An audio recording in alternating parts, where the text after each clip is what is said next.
Mi nombre es Prieta Bea y a continuación voy a hablar de la imagen que se presenta arriba. Los macrófagos se acumulan en el tejido adiposo de los ratones OB-OB. Con un inmunoreactivo específico para macrófagos F480+, podemos ver que los macrófagos se van a acumular alrededor de los adipocitos, como se puede ver en la parte A de la imagen, así como también en la periferia de los agregados inflamatorios, como se puede ver en B y D. En esta figura vemos la hipoxia y la inflamación celular del tejido adiposo en los ratones OB-OB y varios preparados a través de la reacción inflamatoria van a demostrar una correlación directa entre las inmunoreactividades A y B. También hay influencia de las células TCD3 que asumen una posición central entre el agregado de una configuración que va a ser semejante a la de un folículo linfoide como se muestra en C. Y el tratamiento con anticuerpos secundarios no va a mostrar ninguna inmunoreactividad. Al igual que en la figura C, también estaba presente el anticuerpo TSD3 que va a estar rodeando algunos adipocitos individuales, tanto los ratones DIO como los ratones OB, y aquí en la figura B se muestra que el tejido adiposo teñido con anticuerpos secundarios no va a mostrar ninguna inmunoreactividad.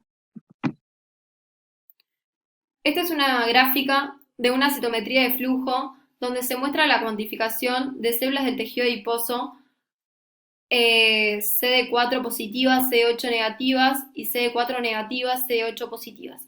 En la parte A se puede ver graficado a los ratones delgados, en la parte B a los DIO y en la parte C a los OB-OB. Los datos FACS se representan para las células CD3+, para demostrar el número de células CD4+, y CD8+, en relación con el número total de células recuperadas en el tejido adiposo. Los datos FACS revelan que el tejido adiposo de los ratones macho, DIO y OB-OB poseen 3 veces más células TCD8+, como se puede ver en la parte de los círculos de la gráfica. En la última gráfica se pueden cuantificar los diferentes estados de CD3+. Estas poblaciones son descritas por los gráficos de barras que se pueden ver aquí. Una vez más, solo se observaron células CD3+, CD4-, CD8+, aumentadas significativamente en ratones obesos. Aquí. El número de células T doble negativas, CD3+, CD4-, CD8-, en este experimento era baja. Bueno, ahora vamos a continuar con las conclusiones de los resultados obtenidos. Lo primero que se vio fue que la obesidad se asocia con infiltración de macrófagos y genera alteraciones proinflamatorias. Se cree que esto se derrama en la circulación sistémica de las personas obesas, generando complicaciones y en especial resistencia a insulina. Se vio que tanto ratones DIO como OB, que tienen 3 a 4 veces más grasa que los ratones magros, tienen hiperinsulemia. Por otro lado, se vio que leptina, hipoxina y resistina son secretadas por los adipocitos y no por células estrómicas y que tienen un gran rol a la hora de modular la inflamación y la sensibilidad a la insulina. Se vio que leptina en exceso tiene un efecto proinflamatorio en mediano grado que activa fagocitosis de macrófagos y la producción de citoquinas, que también está asociado con la activación del promotor I. Por otro lado, se vio que adipoxina tiene un efecto antiinflamatorio, ya que actúa inhibiendo macrófagos de tipo tumor, necrosis, factor alfa e interleuquina 6. Se vio que los ratones magros tenían un aumento de adipoxina asociado a la protección de diabetes resistente a insulina. Por otro lado, se vio que los ratones DIO tenían un aumento de leptina y una disminución de adipoxina. Y luego se analizó la resistina, que se asocia con patologías de resistencia a insulina como diabetes tipo 2, que si bien vimos que la resistencia era similar en ratones DIO como B, el aumento en resistina solo se vio en OB, que se puede asociar al temprano comienzo de la obesidad.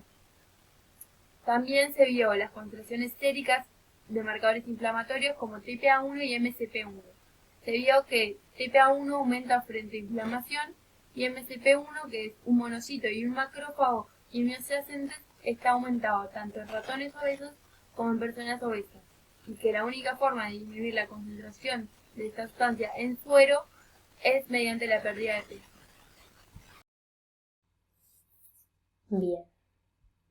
Por otra parte, si el suplemento vascular del tejido adiposo es insuficiente por una inhibición de la angiogénesis, se va a ver afectada la habilidad de desarrollar obesidad. Esto nos demuestra la importancia que tiene la vascularización en el tejido adiposo para la expansión del mismo. Bueno, en ratones DIO y en ratones OBOB se va a hipotetizar que el soporte vascular que tiene el tejido adiposo cuando se está expandiendo rápidamente se va a dar de una forma marginal, es decir, va a llevar a la susceptibilidad de la hipoxia local intermitente en los momentos donde se estén acumulando los lípidos. Esto, a su vez, puede llevar a una muerte prematura o una muerte temprana de los adipocitos, y lo podemos ver tanto en ratones como en los humanos obesos, donde aumenta hasta un 30% más. Esto se va a asociar con la hipertrofia de los adipocitos y con que presentan el gen alfa tumor necrosis.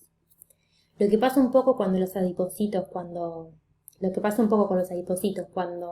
se hipertrofian es que aumentan a casi al doble del límite de difusión del oxígeno que tiene la célula. Bueno, esto se va a ver gracias a la cuantificación de los genes reguladores de la hipoxia, que son el IF-alfa-1 y el GLUT1. Como mencionamos a la diapositiva, se observó que un aumento de IF-1-alfa tanto en ratones DIO como en ratones OBOB, pero el aumento de GLUT1 solo se vio en ratones OBOB. Lo que sucede en condiciones de hipoxia es que el IF-1-alfa y el 2-alfa van a migrar al núcleo y allí se van a unir con los beta. Se va a formar un dímero de IF-alfa que lo que va a hacer es unirse a elementos que son sensibles para la hipoxia, en regiones que son potenciadoras para estos genes blancos.